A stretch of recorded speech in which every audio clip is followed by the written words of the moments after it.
in this video we will study about the Mendelian disorder. So let me start with the Mendelian disorder.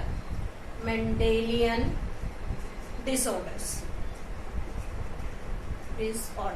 यहाँ जो Mendelian disorder word हमने use किया है, इसका क्या meaning है? मेंडल के साथ हम इसको मेंडल का जो कंट्रीब्यूशन था वो इस इनहेरिटेंस के साथ रहा। और ऐसा क्यों कहा जाता है? क्योंकि मेंडल की जो मेन डिस्कवरीज थी, वो मेन डिस्कवरीज हैं वो किसके साथ जुड़ी हुई हैं? जीन्स के साथ। मीन्स मेंडल का जो ज्यादा से ज्यादा वर्कआउट रहा वो किसके साथ रहा? जीन के साथ। इसलिए इसे मेंडेलियन डिसऑर्डर्स का नाम देते हैं। उसके अलावा मेंडेलियन इनहेरिटेंस भी आप इसे कह सकते हो, और हम इसे जीन रिलेटेड डिसऑर्डर्स भी कह सकते हैं। जीन रिलेटेड डिसऑर्डर, और इस डिसऑर्डर की बजाय हम यहाँ इनहेरिटेंस वर्ड भी यूज कर सकते हैं। मेंडल ने जीन पर कंप्लीट स्टडी की पी प्लांट को कंसीडर करके, और उस जीन के कैरेक्टर्स को सोल्व करने के साथ साथ बहुत सारी ऐसे म्यूटेशन वाली डिजीज जो जीन से रिलेटेड हैं वो सारी भी सोल्व हो गई। इसलिए इन सभी डिसऑर्डर्स को जो हम इस वीडियो में पढ़ने वाले हैं, उन सभी को मेंडेलियन इनहेरिटेंस या जीन रिलेटेड डिसऑर्डर्स के नाम से जाना जाता है। सर इसमें आज हम फर्स्ट एग्जाम्पल पढ़ रहे हैं, sickle cell anaemia. Sickle cell anaemia एक ऐसी डिजीज जो ब्लड से जुड़ी हुई है। It is blood related disorder. Blood related disorder, blood related है, इट मीन्स ब्लड के साथ कनेक्शन है। ब्लड में जब हम बात करते हैं तो मेनली हम हीमोग्लोबिन की बात करते हैं, और हीमोग्लोबिन में दो चेन्स होती हैं, अल्फा चेन और बीटा चेन। तो यहाँ जो ये ब्लड का कंपोजिशन हम यहाँ पढ़ रहे हैं, इस ब्लड में beta globin chain of haemoglobin उसके साथ ये कंसर्न है कि किस तरीके से बीटा ग्लोबिन चेन में चेंज होगा, कैसे स्ट्रक्चर बदलेगा, कैसे हम उसे किसी भी पर्सन को सिकल सेल एनीमी कह सकते हैं, वो सारा हम इसमें डिस्कस करेंगे। Sorry, it is caused by mutation in single gene. और इसका मेन कॉज क्या है कि किसी भी सिंगल जीन में, एक स्पेसिफिक सिंगल जीन में म्यूटेशन होने की वजह से ये डिजीज हो जाती है। And it is a type of autosomal recessive disease. यहाँ हमने इसे ऑटोसोमल रिसेसिव डिजीज क्यों कहा? क्योंकि ये ऑटोसोम मीन्स क्रोमोसोम में दो टाइप होते हैं, ऑटोसोम और सेक्स क्रोमोसोम। तो ये ऑटोसोम्स के साथ जुड़ी हुई है। रिसेसिव किस लिए कहा? क्योंकि इसमें जो जीन प्रेजेंट है वो जीन रिसेसिव कंडीशन में प्रेजेंट है, इसलिए इसे हम ऑटोसोमल रिसेसिव डिसऑर्डर कहते हैं। And it is hereditary disease. Hereditary क्यों है? क्यों कहा इसे hereditary? Because it can pass from one generation to another, इसलिए इसे हम हेरिडिटरी डिजीज भी कह सकते हैं। अब यहाँ हम बात कर रहे हैं मेन कॉज ऑफ म्यूटेशन के बारे में। तो हमने म्यूटेशन को डिटेल में पढ़ा हुआ है। तो यहाँ जहाँ हमने म्यूटेशन पढ़ा, वहां हम एक एग्जाम्पल पढ़कर आए थे म्यूटेशन के बारे में, दैट इज सब्स्टिट्यूशन। अब जब सब्स्टिट्यूशन पढ़ते हैं तो अगेन इसके अंदर दो पार्ट होते हैं सब्स्टिट्यूशन के। एक पार्ट को हमने ट्रांजिशन कहा था, ट्रांजिशन, और दूसरा पार्ट इसका ट्रांसवर्शन था, ट्रांसवर्शन। तो यहाँ पर जो डिजीज सिकल सेल एनीमिया किसी भी पर्सन के अंदर प्रेजेंट है, वो किस कॉज की वजह से होती है? Due to the transversion. Means substitution में अगर ट्रांसवर्शन म्यूटेशन होता है तो सिकल सेल एनीमिया डिजीज किसी भी पर्सन में हो सकती है। अब ये ट्रांसवर्शन का क्या मीनिंग है? ट्रांसवर्शन मीन्स एडेनाइन, और you can say the purine replaced by pyrimidine. Purine replaced by pyrimidine. ये क्या है? प्यूरिन और pyrimidine both are nitrogenous bases. Means DNA का स्ट्रक्चर जब पढ़ते हैं तो उसमें हम नाइट्रोजिनस बेस करते हैं, और नाइट्रोजिनस बेस दो टाइप के हैं, प्यूरिन और पायरिमिडिन। प्यूरिन में एडेनिन एंड ग्वानिन, पायरिमिडिन में साइटोसिन, थायमिन एंड यूरासिल होता है। यूरासिल डीएनए में प्रेजेंट नहीं होता, इसलिए यहाँ हम सिर्फ एडेनिन, गुआनिन, साइटोसिन और थायामिन की बात कर रहे हैं। तो यहाँ क्या हुआ है, प्यूरिन रिप्लेस्ड बाय पायरिमिडिन। तो इस तरीके से जब कोई भी चेंज होता है, या वाइस वर्सा भी हो सकता है, pyrimidine replaced by the purine, ऐसे म्यूटेशन को हम क्या कहते हैं, ट्रांसवर्शन सब्स्टिट्यूशन म्यूटेशन कहते हैं। तो मेन कोज जो है वो क्या है म्यूटेशन का, सब्स्टिट्यूशन। और सब्स्टिट्यूशन में कौन सा, ट्रांसवर्शन पार्ट, जो सिकल सेल एनीमिया को कोज करता है। अब मेनली यहाँ पर प्रॉब्लम क्या है, किस तरीके से ये डिजीज ट्रांसफर हो रही है। हमने यहाँ बात की बीटा ग्लोबिन चेन में, तो बीटा ग्लोबिन चेन की जब बात करते हैं तो ये मेनली सिक्स्थ पोजीशन पर जो जेनेटिक कोड प्रेजेंट होता है, genetic code that get alter, उस जेनेटिक कोड के अंदर चेंज हो जाता है, उस जेनेटिक कोड में म्यूटेशन होती है। और उस म्यूटेशन की वजह से जो ग्लोबिन चेन का जो स्ट्रक्चर है, जो बनना चाहिए, नॉर्मल में बनना चाहिए, वो नॉर्मली नहीं बन पाता, उसमें कुछ न्यू एडिशन हो जाता है, जिसकी वजह से पेशेंट्स को ये सिकल सेल एनीमिया की प्रॉब्लम होती है। तो हम यहाँ ये कह सकते हैं कि जब ये बीटा ग्लोबिन चेन के अंदर प्रॉब्लम होती है, कोई म्यूटेशन हो जाता है, तो specifically it change the quality of haemoglobin.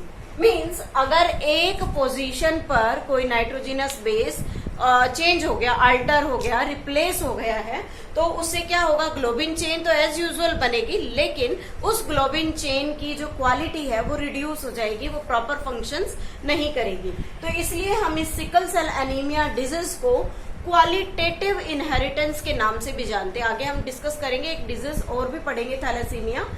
उन दोनों के साथ सिकल सेल एनीमिया और थैलेसीमिया दोनों आपस में हम रिलेट करते हैं कि एक डिजीज क्वालिटेटिव इनहेरिटेंस शो करती है, दूसरा क्वांटिटेटिव। तो वो दोनों क्या है, तो यहाँ हम सिंपली इतना याद रखेंगे कि इसमें क्वालिटेटिव इनहेरिटेंस का क्या मतलब है कि beta globin chain formed in this disease but it's quality is not matched with the normal quality of the hemoglobin. So these are the main features of the sickle cell anemia. Now next one. Now we are taking here CTC.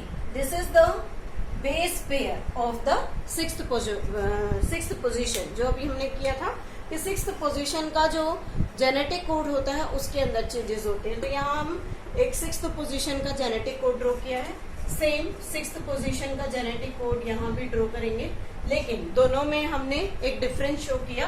अब ये difference क्या है, देखिए, this difference is where T base substituted by A. मीन्स हम यहाँ देख सकते हैं कि यहाँ हमने जो कोडॉन लिया था CTC, उसमें सेंट्रल पोजीशन पर T एग्जिस्ट कर रहा है, और यहाँ जो ले रहे हैं उसके अंदर सेंट्रल पोजीशन पर A बेस एग्जिस्ट करता है। तो इट मीन्स म्यूटेशन हुआ है, और म्यूटेशन क्या हुआ है, इस एडिनाइन बेस ने थायामिन बेस का सब्स्टिट्यूशन कर लिया। सब्स्टिट्यूशन मीन्स रिप्लेसमेंट कर दिया, और खुद यहाँ T की जगह पर अटैच हो गया। तो चेंज क्या हुआ, कोडॉन चेंज हो गया। यहाँ पर हम CTC पढ़ते हैं, यहाँ हम CAC पढ़ रहे हैं। तो ये वाली जो पोजीशन हम यहाँ ड्रॉ कर रहे हैं, that is for normal HbA. We can say that normal HbA means here the normal hemoglobin is formed. लेकिन जब हम इसको डिस्कस कर रहे हैं तो यहाँ हम लिखेंगे सिकल सेल एनीमिक पर्सन की कंडीशन है। इट मीन्स ये नॉर्मल कंडीशन नहीं है, तो इसे हम किससे शो करेंगे, HbS से। मीन्स सिकल सेल एनीमिया की प्रॉब्लम यहाँ पर रिसेसिव कंडीशन आती है। अब यहाँ जो हमने कोडॉन सेलेक्ट किए हैं, these codons are present on the DNA। और जब भी हम DNA को पढ़ते हैं तो बात करते हैं हमेशा कि DNA एक डबल हेलिकल स्ट्रक्चर होता है। तो इसका जो अपोजिट बेसिस होंगे वो हम यहाँ नीचे ड्रॉ करेंगे। CTC के अपोजिट यहाँ बनता है GAG, ये नाइट्रोजिनस बेसिस बनेंगे। यहाँ पर क्या बनेगा, GTG, not U, because we are taking DNA here. तो GTG रूल आपको पता होगा कि एडेनिन थायामीन से थायामीन के साथ कनेक्ट होता है और गुआनिन साइटोसिन के साथ। तो उसी रूल के थ्रू हमने यहाँ डीएनए का सेकेंड स्ट्रैंड बना दिया। अब क्या होता है, किसी भी प्रोटीन की सिंथेसिस जब होती है, हम यहाँ हीमोग्लोबिन की बात करें तो हीमोग्लोबिन क्या है, एक प्रोटीन है। तो जब भी किसी प्रोटीन की सिंथेसिस होती है तो प्रोटीन की सिंथेसिस से पहले अमीनो एसिड बनते हैं, then amino acid peptide linkage से ज्वाइन करते हैं, उसके बाद किसी भी एक प्रोटीन की सिंथेसिस होती है। तो सबसे पहले हम यहाँ अमीनो एसिड्स की फॉर्मेशन करेंगे। यहाँ पर पहले हमने ये डीएनए का स्ट्रैंड ले लिया। अब ये डीएनए का स्ट्रैंड क्या करेगा, ट्रांसक्रिप्शन करेगा, ट्रांसक्रिप्शन। और ट्रांसक्रिप्शन में क्या बनता है हमेशा, it helps in the formation of mRNA, messenger RNA की फॉर्मेशन होती है। मैसेंजर आरएनए जैसा कि इसका नेम ही सजेस्ट करता है कि mRNA किसी भी इंफॉर्मेशन को न्यूक्लियस से साइटोप्लाज्म में ट्रांसफर करेगा। तो इस मैसेंजर आरएनए की नीड है क्योंकि हमें एक प्रोटीन का सिंथेसिस करना है। तो अब देखिए आगे क्या होगा इसमें कि ये वाला जो पार्ट है, दिस वन CTC, ये क्या करेगा, ट्रांसक्रिप्शन में इन्वॉल्व होगा और अपने अपोजिट क्या बना लेगा, mRNA बनाएगा। तो mRNA पर प्रेजेंट कोडोन क्या होंगे, C के अपोजिट G होगा, T के अपोजिट A और C के अपोजिट G। तो ये जो बन गया है यहाँ पर, ये mRNA का सीक्वेंस आ गया 6th पोजीशन पर। और जब 6th पोजीशन का mRNA ये कोडोन बनाता है तो यहाँ 6th नंबर पर एक अमीनो एसिड बनता है जिसे हम क्या कहते हैं, ग्लूटामिक एसिड। इससे पहले के जो 5 अमीनो एसिड्स हैं वो कौन कौन से हैं, valine, histidine, leucine, threonine, proline, glutamic acid and glutamic acid. ये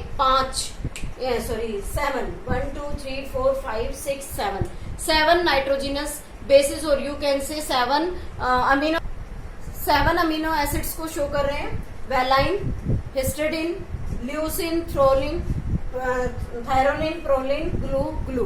तो यहाँ हम नंबर डाल देते हैं 1 2 3 4 5 6 एंड 7। हम यहाँ नॉर्मल सिचुएशंस को पढ़ चुके हैं। तो नॉर्मल सिचुएशन में 6th पोजीशन पर हमेशा ग्लूटामिक एसिड की अगर फॉर्मेशन होती है, इट मीन्स जो हीमोग्लोबिन है वो बिल्कुल नॉर्मली सिंथेसाइज हो रहा है। अब आते हैं सिकल सेल एनीमिया वाले डिस्कशन पर। तो सिकल सेल एनीमिया में बेसिकली देखिए क्या हो रहा है, इसके अंदर हम बात करेंगे, इसमें यहाँ पर वही हमने 2 mRNA के डीएनए के स्ट्रैंड्स लिए हुए हैं। अब इसमें होगा ट्रांसक्रिप्शन अगेन, और ट्रांसक्रिप्शन में mRNA की फॉर्मेशन होगी, mRNA। जब यहाँ mRNA बनेगा तो कौन से स्ट्रैंड के अपोजिट बनेगा, दिस CAC के अपोजिट। तो CAC से क्या बनता है, देखो C से G, A से यहाँ हम U को ऐड करेंगे। U क्यों लिखा, क्योंकि हम mRNA पढ़ रहे हैं और mRNA में हमेशा एडिनाइन बेस किसके साथ ज्वाइन करता है, यूरासिल बेस के साथ। यहाँ थायामीन प्रेजेंट नहीं होता। C फिर से U के साथ करेगा। अब देखिए यहाँ एक डिफरेंस दिख रहा होगा आपको कि GAG जो कि एक नॉर्मल कोडोन है जो ग्लूटामिक एसिड की फॉर्मेशन करता है 6th पोजीशन पर, लेकिन यहाँ पर जो 6th पोजीशन है उस पर GUG नाम का कोडोन बना और ये कोडोन किसी दूसरे अमीनो एसिड्स के लिए कोड करेगा। देखिए यहाँ पर होगा फर्स्ट नंबर पर val, second his, third leu, then thro, then pro, after that ven, means this codon GUG forms the valine code, valine amino acid, and the 7th position again occupied by the glutamine। तो क्या change हुआ यहाँ पर, 6th position का जो सबसे पहले genetic code में रिप्लेसमेंट हुआ, जो T बेस था उसको सब्स्टिट्यूट किया A बेस ने, जिसका इफेक्ट किस पर पड़ा, ट्रांसक्रिप्शन ऑफ mRNA पर। उसके कोडॉन्स चेंज हो गए और उन कोडॉन की जो इन्फॉर्मेशन थी वो चेंज हुई, उसने किसी दूसरे टाइप के अमीनो एसिड की फॉर्मेशन की। और कौन सा अमीनो एसिड, ग्लूटामिक एसिड को रिप्लेस करके उसने क्या बना दिया, वेलाइन। और इस वजह से रीजन क्या होगा कि इस वजह से, इस म्यूटेशन की वजह से रिजल्ट क्या निकलता है कि जो म्यूटेशन हुआ उससे हमारी जो सिकल सेल एनीमिक पर्सन की जो आरबीसी होगी वो सिकल शेप्ड हो जाएगी, सिकल शेप्ड आरबीसी। और उस सिकल शेप्ड आरबीसी पर क्या होगा कि जब भी वो पेशेंट किसी भी ऑक्सीजन डेफिशिएंसी वाले एरिया में जाएगा तो उसकी आरबीसी सिकल शेप्ड होंगी, और जब वो किसी कैपिलरी के थ्रू फ्लो करना स्टार्ट करेंगी तो उनका फ्लो बहुत स्लो हो जाएगा, वो इजीली फ्लो नहीं कर पाएंगी, जिसकी वजह से पेशेंट को प्रॉपर ब्लड की सप्लाई नहीं होगी और उसकी वजह से फर्दर बहुत सारे सिम्टम्स उसकी बॉडी के अंदर दिखाई देंगे। उसके अलावा हमने सिकल सेल एनीमिया को आगे भी पढ़ा था। इसमें एक एडवांटेज हम पढ़ते हैं मलेरिया के लिए। मलेरिया कौन सा? एक मैलिग्नेंट मलेरिया होता है, मैलिग्नेंट मलेरिया, जो एक फेटल डिजीज है। उस फेटल डिजीज में एक एडवांटेज है सिकल सेल एनीमिक डिजीज में HbA-HbS। हमने ये जीनोटाइप पढ़ा है जिसके अंदर HbA-HbS सिचुएशन है, मीन्स ये यहाँ कैरियर है, और जो भी पर्सन इस डिजीज के लिए कैरियर होता है उसको ये मलेरिया, मैलिग्नेंट मलेरिया जो कि एक फेटल डिजीज है, वो कभी भी नहीं होती। और ये डिजीज ज्यादातर अफ्रीका में, अफ्रीकन पीपल्स को, अफ्रीकन एरिया में पाई जाती है। तो अफ्रीकन पीपल्स में वो लोग ज्यादा सरवाइव करते हैं जिनके पास कैरियर जीनोटाइप होता है सिकल सेल एनीमिया के लिए। अदरवाइज अगर नॉर्मल है HbA तो उन्हें सिकल सेल एनीमिया तो नहीं है, लेकिन इस मलेरिया की वजह से उनकी डेथ हो जाती है। सो ये एडवांटेज है सिकल सेल एनीमिक पर्सन के लिए। This is all about the sickle cell anaemia. In the next video we will study about the next Mendelian disease, that is the Mendelian inheritance thalassemia.